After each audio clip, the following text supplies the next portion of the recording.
Hello दोस्तों, आज की इस वीडियो में फिर से आप सबके लिए एक उत्तराखंड करंट अफेयर्स की वीडियो लेके आया हूँ। इस वीडियो के अंतर्गत कुछ महत्वपूर्ण करंट अफेयर्स के एमसीक्यू को हम कवर करेंगे, क्योंकि अभी अगर आप देख रहे होंगे तो जो उत्तराखंड के एग्ज़ाम हैं उन एग्ज़ामों में करंट अफेयर्स का महत्व बढ़ता जा रहा है। करंट अफेयर्स का वेटेज आप देखेंगे तो प्रत्येक एग्ज़ाम में 5 से 7 क्वेश्चन जो है करंट अफेयर्स के मिनिमम पूछे जा रहे हैं। उसी को मद्देनज़र रखते हुए ये सीरीज़ शुरू की गई है। इससे पहले भी एक वीडियो लगभग 1.5 घंटे की वीडियो है, हमने कवर की है। आज हम फिर से एक वीडियो आप सबके बीच में लेके आए। अगर आपको वीडियो अच्छी लगती है तो आपको वीडियो को लाइक करना है और चैनल को सब्सक्राइब करना है और अपने दोस्तों तक इसे शेयर करना है। तो ये कुछ महत्वपूर्ण करंट अफेयर्स के जो क्वेश्चन हैं हम इनको शुरू करते हैं। इसमें जो पहला प्रश्न है वो है, उत्तराखंड पंचायत चुनाव में सबसे कम उम्र यानी 21 वर्ष में प्रधान पद पर चुनी जाने वाली पहली महिला कौन बनी है। इसमें आपके पास ऑप्शन दिए गए हैं। ऑप्शन ए है मनीषा नेगी, ऑप्शन बी है प्रियंका नेगी और ऑप्शन सी है विमला रावत और ऑप्शन डी है प्रियंका रावत। तो इसका जो सही उत्तर है आपका वो है आपके पास option number B, Priyanka Negi जो है ये चमोली से बिलोंग करती है। ये भी हाल ही में प्रधान पद पर चुनी गई है और ये राज्य की पहली महिला है जो सबसे कम उम्र के यानी 21 वर्ष की अवस्था में जो है इस प्रधान पद के लिए चुनी गई है। अगला प्रश्न है, आदर्श ग्राम सारकोट का संबंध किस जिले से है। ऑप्शन ए है चमोली, ऑप्शन बी है पौड़ी, ऑप्शन सी है रुद्रप्रयाग और ऑप्शन डी है आपके पास उत्तरकाशी।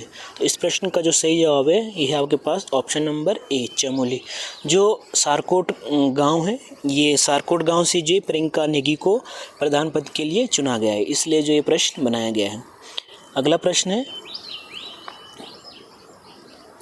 हाल ही में किस राज्य में शारदा कॉरिडोर विकसित किया जा रहा है।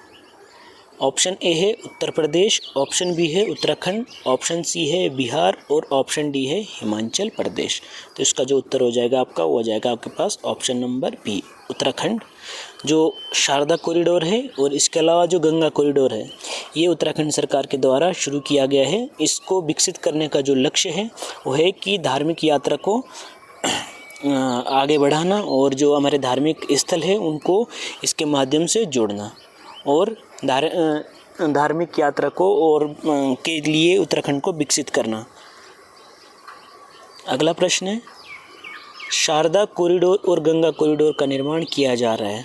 ये जो कॉरिडोर है इसका निर्माण आपको जो है किस विभाग के द्वारा या किसके द्वारा इसको विकसित किया जा रहा है। उसमें आपके पास ऑप्शन ए दिया गया है UIIDB यानी Uttarakhand investment and infrastructure development board के द्वारा, दूसरा है आपके IID के द्वारा और तीसरा ऑप्शन है आपके पास SJVN के द्वारा और चौथा है आपके पास ऑप्शन नंबर डी सतलुज के द्वारा। इस प्रश्न का जो सही उत्तर हो जाएगा आपका वो है ऑप्शन नंबर ए UIIDB।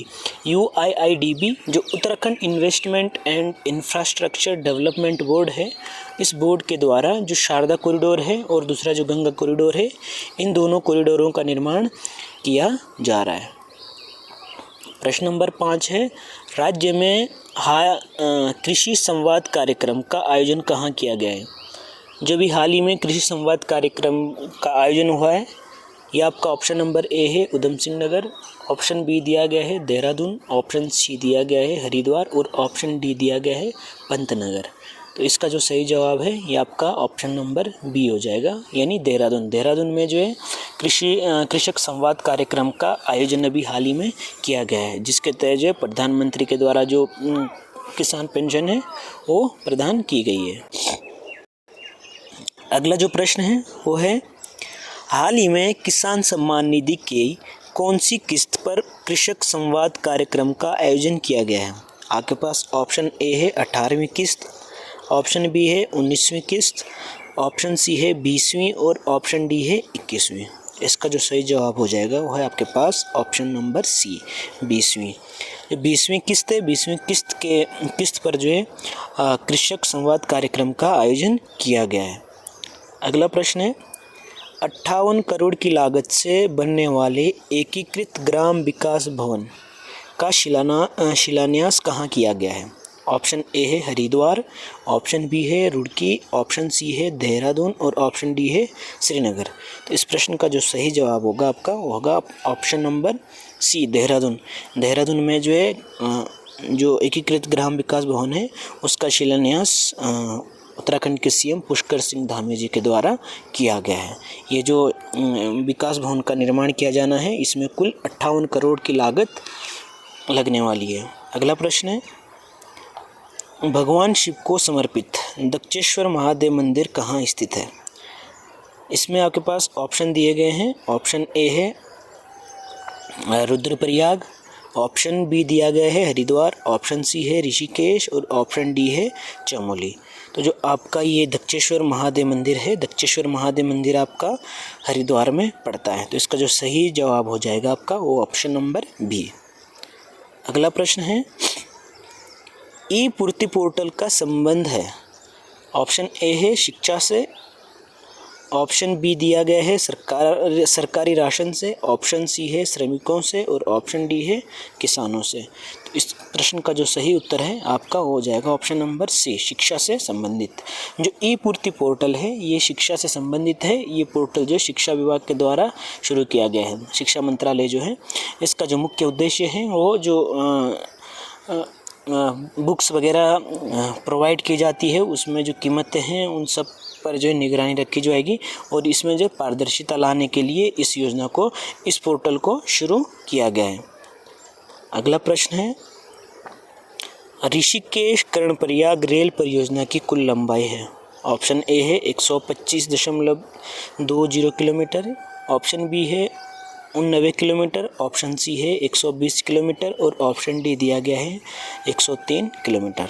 इसका जो सही उत्तर है आपका ऑप्शन नंबर ए, 125.20 किलोमीटर। ये जो आपकी ऋषिकेश कर्णप्रयाग जो रेल परियोजना का निर्माण किया जा रहा है उसकी कुल लंबाई है। अगला प्रश्न है,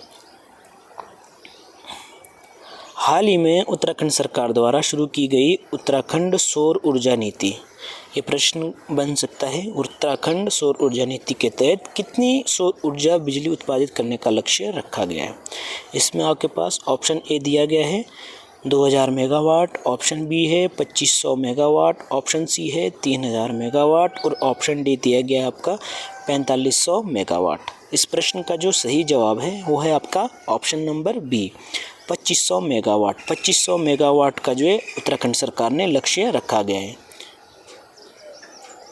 अगला प्रश्न है, भगवान शिव को समर्पित गोमती नदी के तट पर स्थित बैजनाथ मंदिर किस जिले में स्थित है?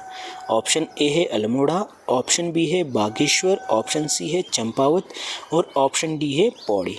इस प्रश्न का जो सही जवाब है आपका ऑप्शन नंबर बी। जो बैजनाथ मंदिर है ये आपके बागेश्वर जिले में स्थित है और यहाँ पर जो है गोमती नदी के तट पर यह मंदिर स्थित है। अगला प्रश्न है, केंद्र सरकार के द्वारा उत्तराखंड सरकार के लिए कितनी पूंजीगत राशि दिए जाने की घोषणा की गई है? इसमें आपके पास जो ऑप्शन दिए गए हैं, ऑप्शन ए है 615 करोड़ रुपए, ऑप्शन बी है 380 करोड़ रुपए और ऑप्शन डी है ऑप्शन सी दिया गया है 420 करोड़ और ऑप्शन डी दिया गया है आपके पास 200 करोड़।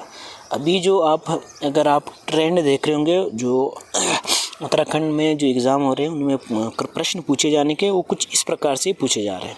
तो इस प्रश्न में जो दिया गया है आपके पूंजीगत राशि के बारे में बात की जा रही है। तो जो केंद्र सरकार के द्वारा उत्तराखंड को 615 करोड़ रुपए की पूंजीगत राशि दिए जाने की घोषणा की गई है, जिसमें से जो अभी केंद्र सरकार के द्वारा 380 करोड़ रुपए दिए जा चुके हैं। ये पहली किस्त जो है 380 करोड़ रुपए के रूप में राज्य सरकार को केंद्र सरकार के द्वारा दी गई है। अगला प्रश्न है,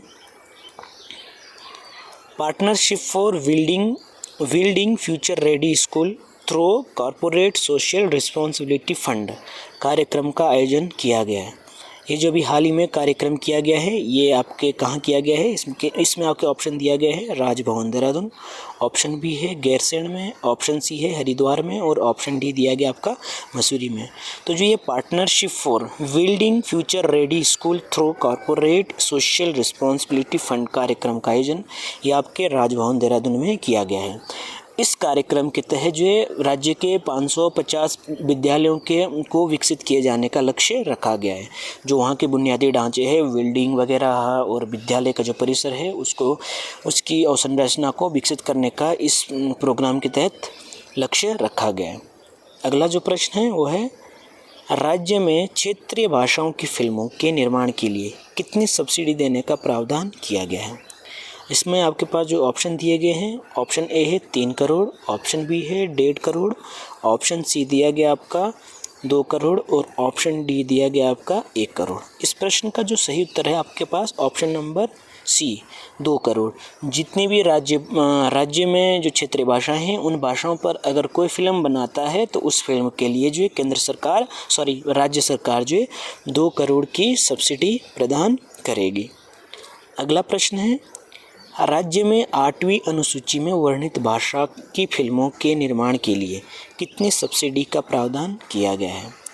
राज्य में जो अभी फिल्म नीति लागू की गई है उसमें ये प्रावधान किया गया है। इसमें आपके पास जो ऑप्शन दिया गया है यह है आपके पास ऑप्शन ए है 3 करोड़, ऑप्शन बी है 1 करोड़, ऑप्शन सी है 2 करोड़ और ऑप्शन डी है 90 लाख या 0.90 करोड़।